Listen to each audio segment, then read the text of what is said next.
Mateus 26, de 69 a 75.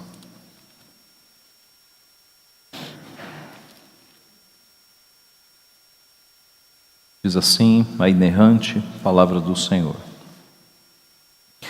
Ora, estava Pedro assentado fora no pátio, e aproximando-se uma criada, lhe disse: também tu estavas com Jesus, o Galileu. Ele, porém, o negou diante de todos, dizendo: não sei o que dizes. E saindo para o alpendre, foi ele visto por outra criada, a qual disse aos que ali estavam: este também estava com Jesus, o Nazareno. E ele negou outra vez, com juramento: não conheço tal homem. Logo depois, aproximando-se os que ali estavam, disseram a Pedro: verdadeiramente és também um deles, porque o teu modo de falar o denuncia. Então começou ele a praguejar e a jurar: não conheço esse homem. E imediatamente cantou o galo. Então Pedro se lembrou da palavra que Jesus lhe dissera: antes que o galo cante, tu me negarás 3 vezes. E saindo dali, chorou amargamente. Vamos orar mais uma vez. Pai Santo, nós estamos diante da Tua santa palavra, que é rica de verdade, que é rica da Tua sabedoria, que o Senhor Pai fosse registrada e fez que fosse preservada durante séculos, milênios, para que o Teu povo fosse instruído, o Teu povo de todas as épocas. Ó Pai, e nós nesta época pedimos que o Senhor ilumine agora a nossa mente, o nosso coração, para que possamos colher deste texto os benditos frutos do Senhor para a alimentação da nossa alma, para a direção da nossa vida. Confronta-nos, Pai, naquilo que estamos errados e dá-nos humildade para admitirmos o erro e mudarmos os nossos caminhos. Abençoa-nos, portanto, Pai, o que nós pedimos humildemente, em nome de Jesus. Amém. A autoconfiança e a soberba, elas podem ser os piores hóspedes da tua alma. A autoconfiança e a soberba. Isso porque elas vão te enganar, fazendo com que você confie em si mesmo, ao invés de confiar totalmente no Senhor. E esse foi o caminho de Pedro. Pedro, nós vimos alguns domingos, ele fez aquela declaração soberba diante dos seus colegas, dos seus pares, dos seus amigos também discípulos, apóstolos. Todos podem te negar, eu não te negarei. Se preciso, eu daria a minha vida por ti. Uma declaração feita diante dos seus pares.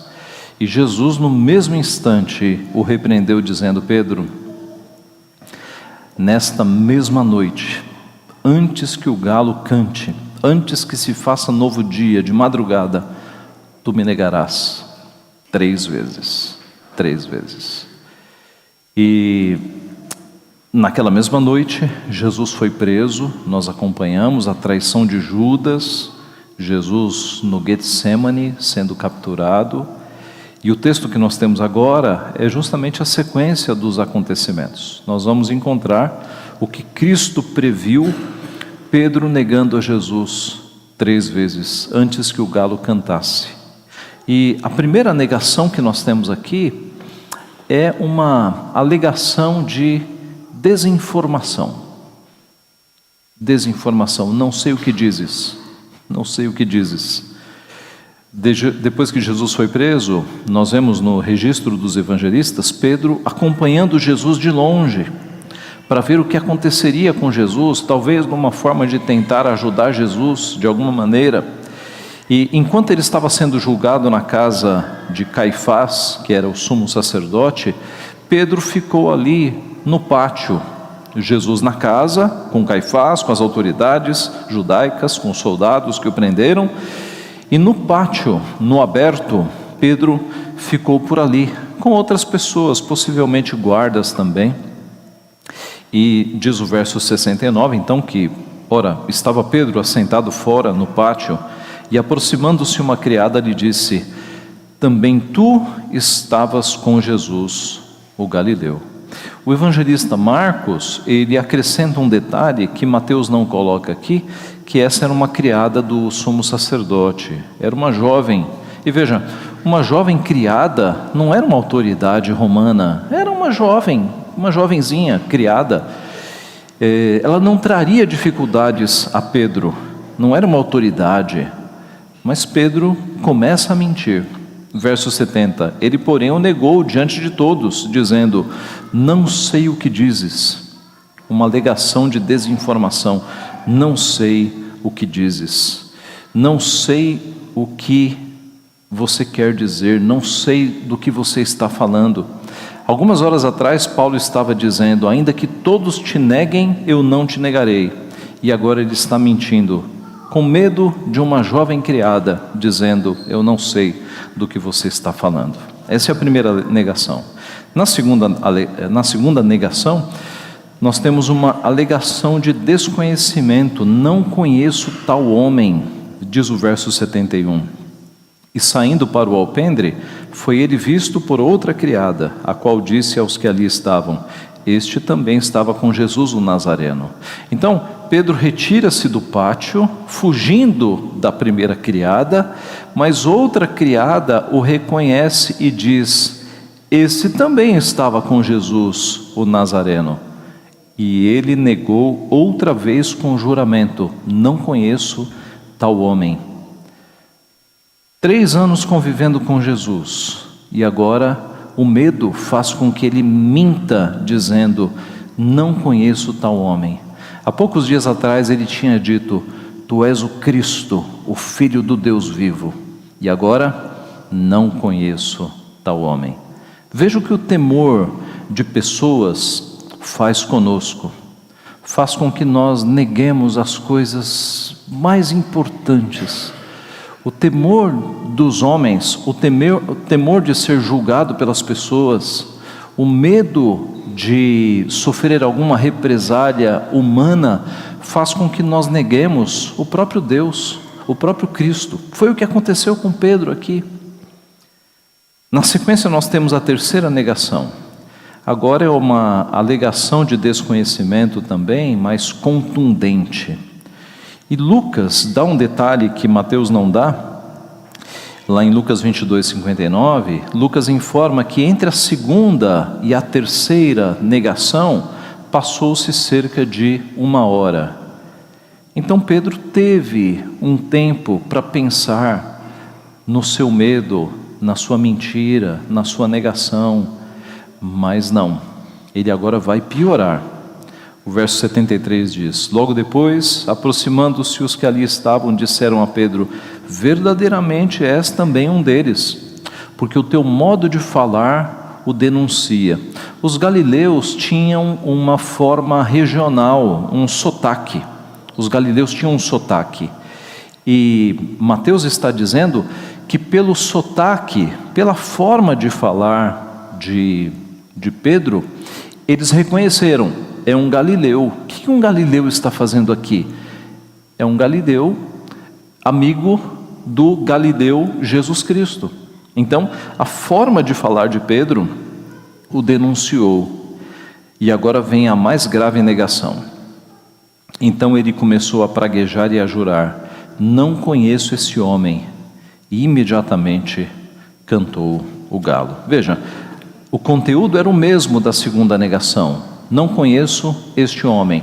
Mas agora foi intensivo, porque ele começou a praguejar e a jurar, dando falso testemunho, usando o nome de Deus em vão, como se ele dissesse: malditos, eu juro que não conheço esse homem.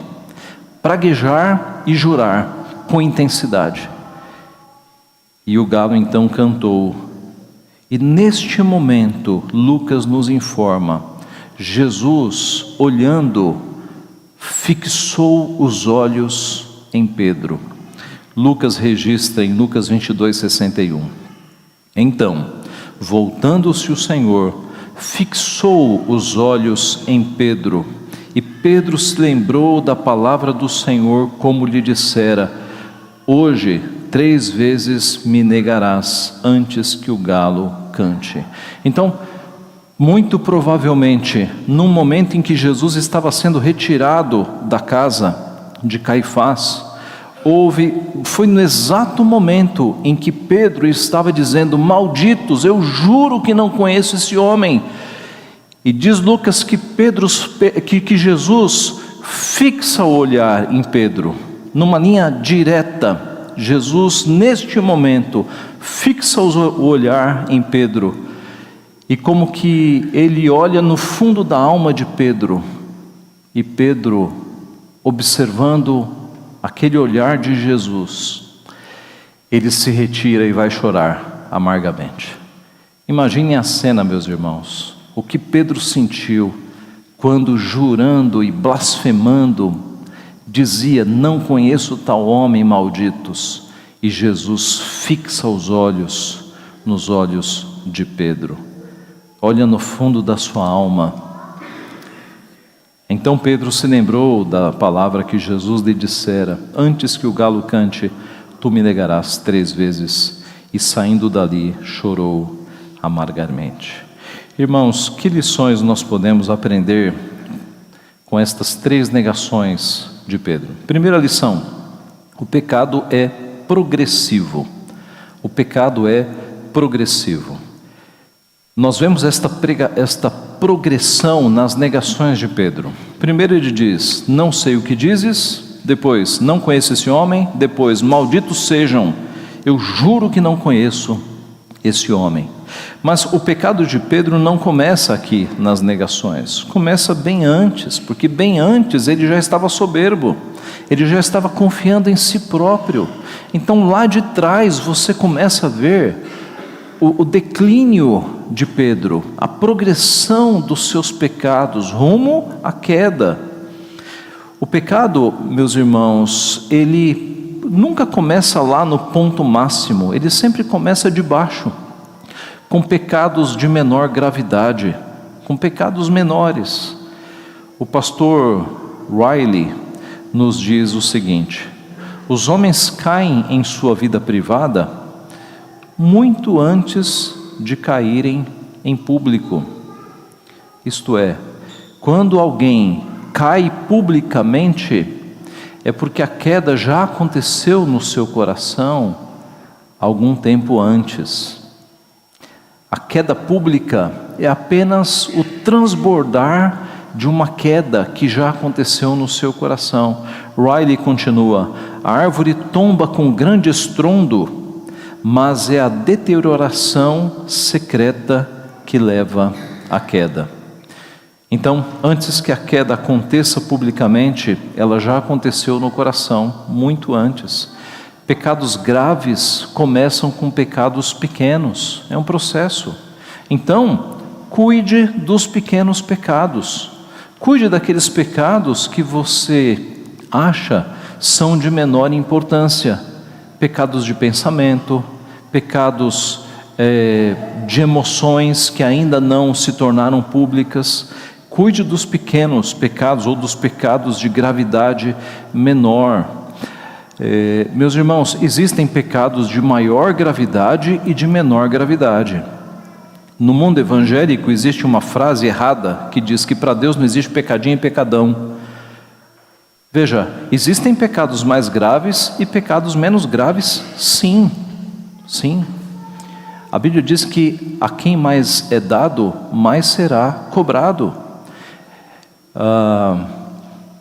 Cobiçar, roubar um chocolate é muito menos grave do que matar uma pessoa. Ambos são pecados aos olhos de Deus. Você deve confessar ambos, mas é óbvio que matar uma pessoa é muito mais grave. Então há pecados que são muito mais graves pelas consequências, em razão de ofenderem mais a glória de Deus. E esse é o nosso ponto aqui. Cuidado com os pecados de menor gravidade. Ninguém tropeça em alguém na rua e adultera. Não. Começa com pequenos pecados que vão crescendo. Cuide então dos teus pensamentos. Não alimente pensamentos pecaminosos. A maioria dos pecados começa na mente. Cuide da mente. Corte na raiz. Não alimente pensamentos pecaminosos. Corte-os já na sua mente. Porque se eles forem alimentados na sua mente e eles crescerem, eles podem se tornar públicos, eles podem ser executados. Então corte na raiz, corte na mente. Ninguém rouba algo, ou ninguém comete uma fraude financeira, ou alguma questão para conseguir algum benefício próprio, sem antes pecar muito por cobiça e por ganância, por amor ao dinheiro.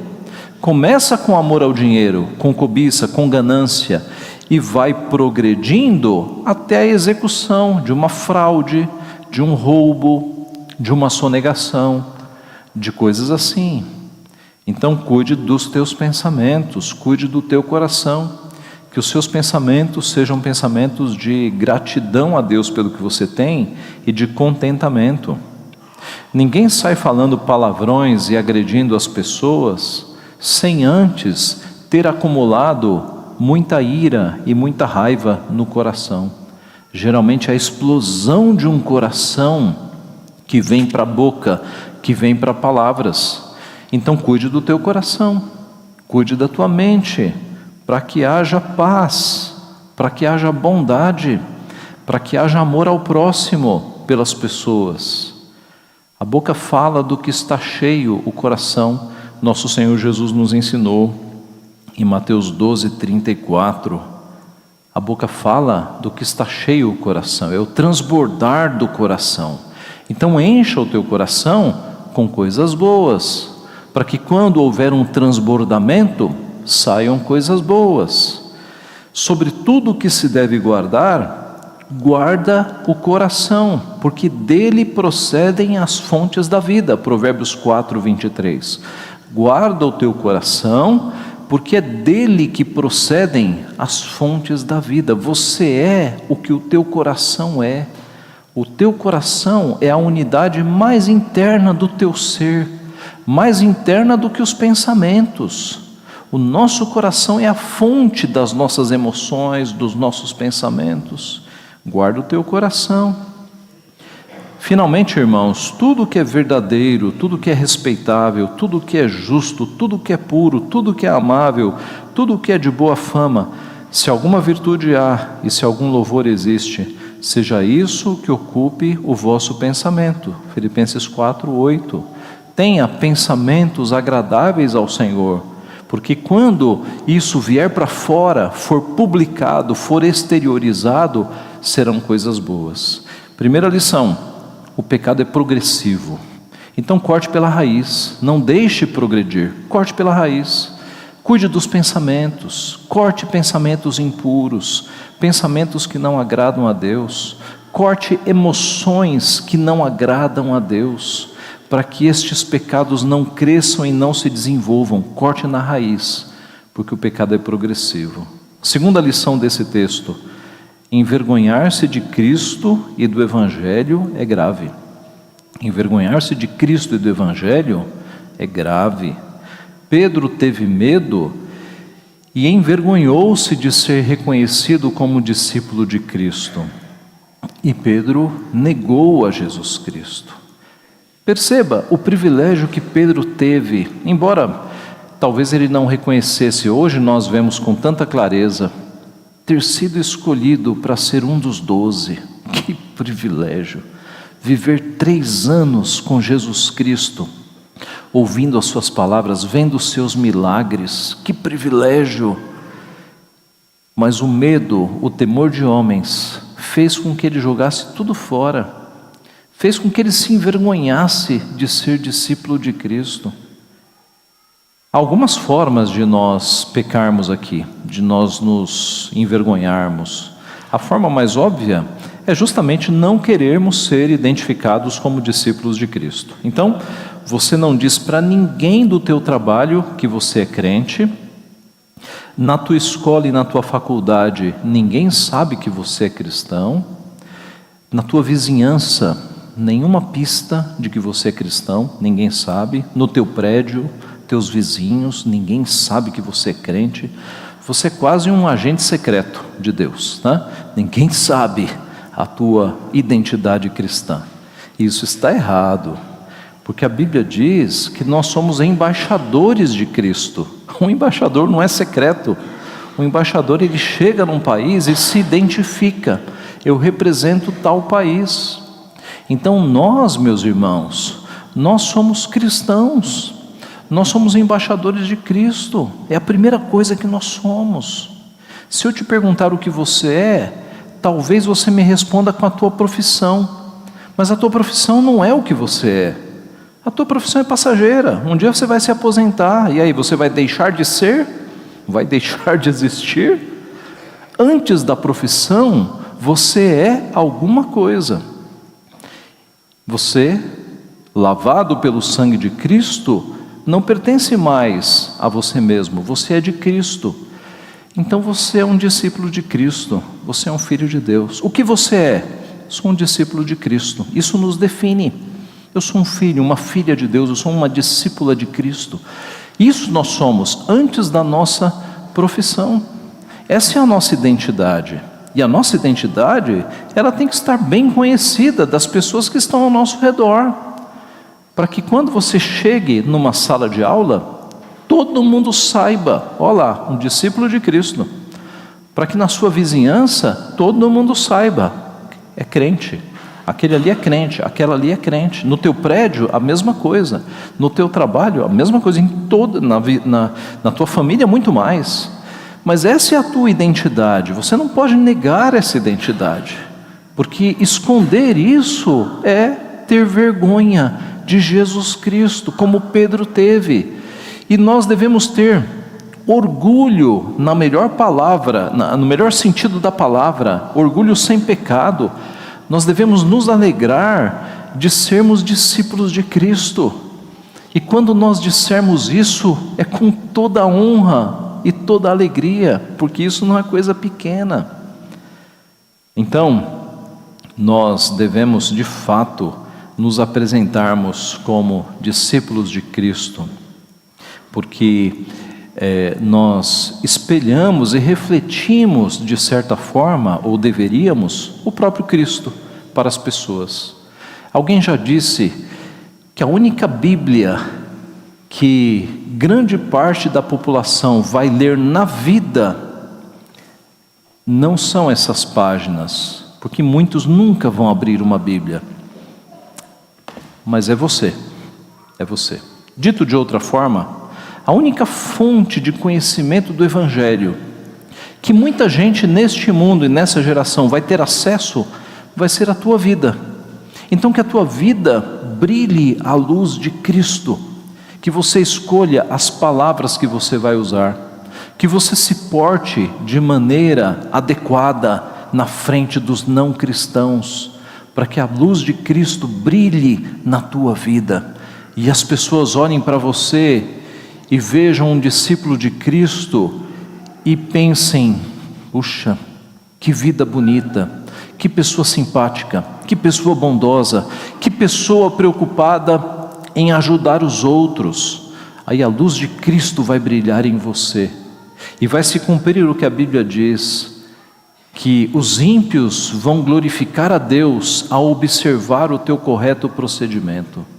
Então, o nosso caminho nunca deve ser um caminho de se envergonhar, de se esconder, mas sempre deve ser um caminho de apresentação, de palavras e atos e ações que glorifiquem o nome de Deus. Nós somos discípulos de Cristo. Mas há formas mais sutis de termos vergonha do Evangelho, ou de alguém ter vergonha do Evangelho. Uma das formas é suavizar a mensagem, é suavizar a pregação. Note, como embaixadores de Cristo, nós não devemos apenas viver, mas sobretudo devemos falar, evangelizar. Deus coloca pessoas ao nosso redor com vidas destroçadas muitas vezes, e não é por acaso que essa pessoa está do teu lado se queixando daqueles problemas, porque é a deixa para você dizer: olha, a minha vida era um trapo, também no passado, mas Cristo me resgatou, Deus mudou a minha vida. Deixe-me falar de Deus. Então, nós devemos falar. Agora, muitos cristãos se envergonham também de falar o real Evangelho de Cristo e tentam suavizar a mensagem, dizendo coisas do tipo: olha, fica tranquilo que no final vai dar tudo certo, ou Jesus te ama, coisas que são muito amplas, muito vagas, porque o Evangelho, meus irmãos, são as boas notícias, mas antes das boas notícias virem, é preciso mostrar as más notícias. E quais são as más notícias que pesam sobre alguém que não tem a Cristo? Ele está no caminho do inferno, ele está fazendo tudo errado. Essas são as más notícias. Meu amigo, eu tenho que te avisar que do jeito que você está vivendo, você está indo para o inferno, você está desagradando a Deus, por isso que a tua vida está esse trapo. Deus não se agrada da forma como você está vivendo, eu te digo isso em amor. E aí, depois de confrontar, é que você vai mostrar as boas novas do Evangelho. Onde é que as boas novas entram? Você está fazendo tudo errado, tua vida não presta desse jeito, Deus não se agrada de você, e nada do que você faça vai agradar a Deus. Mas Cristo fez tudo o que você precisa para a salvação. Basta se arrepender dos seus pecados e crer no nome de Cristo, porque tudo que era necessário Ele já fez. Você precisa se arrepender, você precisa confiar em Cristo, você precisa se apegar e amar a Jesus Cristo. Essa é a boa notícia, essa é a boa notícia, as boas novas de salvação. Cristo fez tudo, nós precisamos nos arrepender e nos apegarmos a Cristo. Mas observe que boa parte dos evangélicos acaba, especialmente pastores e pregadores, acabam tentando suavizar a mensagem, porque a mensagem em si ela é confrontadora, mas aí vem a vergonha. Não, eu tenho vergonha de confrontar os outros, então eu vou suavizar um pouquinho, né? E aí pregam um evangelho água com açúcar, um evangelho que não desagrada as pessoas, uma espécie de evangelho, entre aspas, politicamente correto, que não confronta os pecados deste século. Tem igrejas evangélicas, eu nem sei se chamam evangélicas, digamos outrora evangélicas, que agora estão se abrindo para o movimento LGBT. E não se engane, não é que eles estão recebendo pessoas com vida imoral, né, para receber o Evangelho. Não, eles estão fazendo cultos LGBT, né, dizendo: não, Deus aceita vocês do jeito que vocês estão, vocês são bem-vindos aqui, não precisa mudar nada, Deus aceita vocês assim. Então isso já tem entrado em algumas igrejas por aí. E o que é isso? É vergonha do Evangelho, é vergonha do Evangelho, porque essas pessoas deveriam ser confrontadas, assim como homens adúlteros, mulheres adúlteras, todo tipo de pecado. Não estamos privilegiando o pecado, todo tipo de pecado merece confrontação, mas esse é o problema. Algumas igrejas não estão mais confrontando pecados. Venha do jeito que você está, traga o seu dinheiro e fique do jeito que você está, entendeu? Essa é a questão. E assim, eles criam um evangelho, entre aspas, politicamente correto. Paulo disse em 1 Coríntios 1:23, nós pregamos a Cristo crucificado, escândalo para os judeus, loucura para os gentios. O Cristo crucificado não é simpático, agradável, politicamente correto. Para os judeus era um escândalo. Como assim o Messias está cravado no madeiro? Para os gentios era loucura. Como assim? A verdade suprema está cravada ali no madeiro. Perdeu? Foi derrotado? Loucura. Porque as coisas espirituais se discernem espiritualmente. O homem natural não aceita as coisas do Espírito. O próprio Cristo disse que ele era pedra de tropeço e rocha de ofensa. Pedra de tropeço e rocha de ofensa. E muitos tropeçariam nele. Então, o Evangelho, ele vai escandalizar mesmo. Ele vai confrontar pecados. E quanto mais genuína e verdadeira for a tua pregação do Evangelho, mais as pessoas vão querer distância de você. Não se engane. Os eleitos de Deus vão se agarrar em você, mas aqueles que não são de Deus vão querer distância. Agora, muito cuidado. Se você convive com não crentes e você não sofre nenhum tipo de perseguição, é porque talvez você esteja muito amigo do mundo, ao invés de ser amigo de Deus. Se você convive com não cristãos e isso não causa diferença nenhuma, né? Se você não sofre de nenhuma maneira, se os teus amigos não te desprezam, se você não sofre com as piadas imorais que eles fazem na tua frente, e se eles fazem essas coisas na tua frente sem nenhum problema, muito cuidado. Talvez você não esteja brilhando a luz de Cristo, porque quando a luz de Cristo brilha, os não crentes se incomodam e vão te afastar de algumas conversas, e vão te evitar em alguns assuntos, e vão até te perseguir. Então a luz de Cristo tem que brilhar.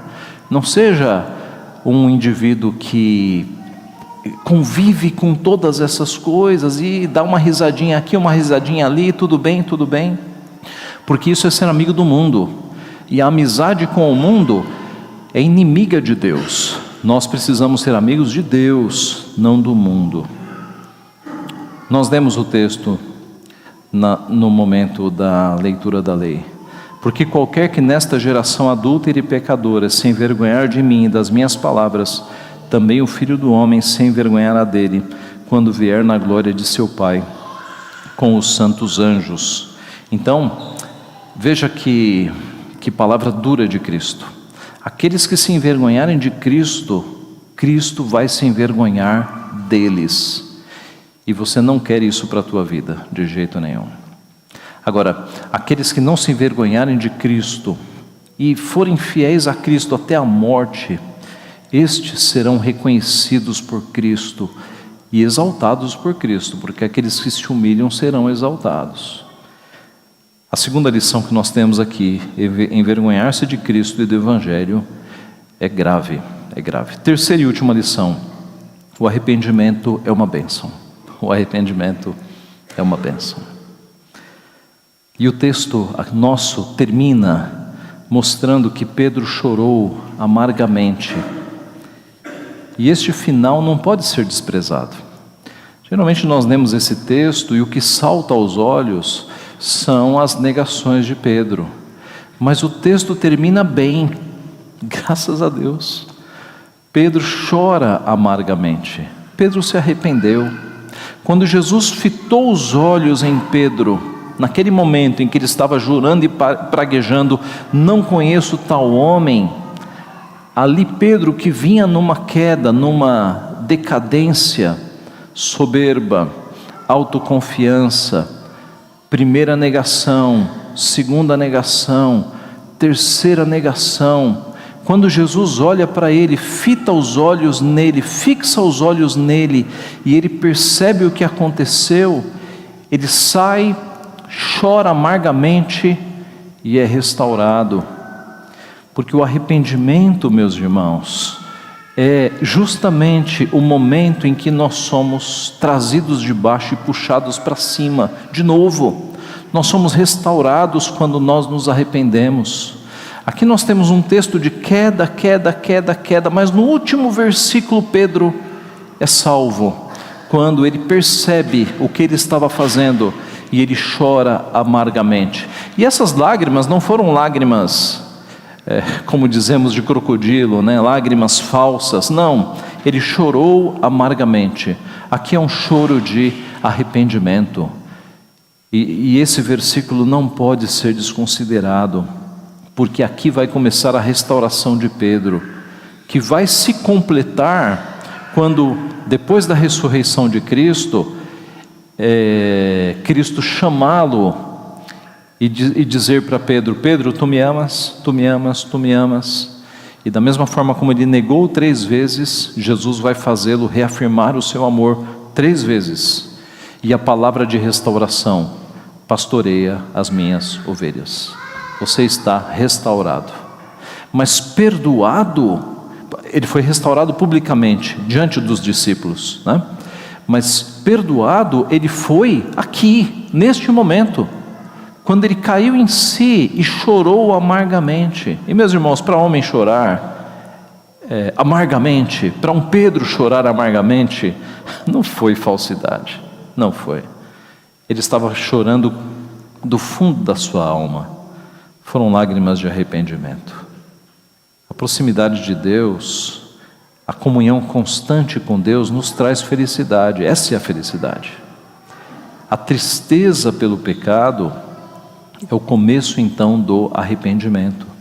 Paulo escreveu aos Coríntios: agora me alegro não porque fostes contristados, mas porque fostes contristados para arrependimento, pois fostes contristados segundo Deus, para que de nossa parte nenhum dano sofresseis. Em outras palavras, Paulo está dizendo: eu não estou feliz porque vocês estão tristes, eu estou feliz porque a tristeza de vocês é a tristeza de arrependimento. E a tristeza de arrependimento é o começo da restauração. A tristeza de arrependimento é boa. Pastor, o crente pode ficar triste? É claro que pode, deve.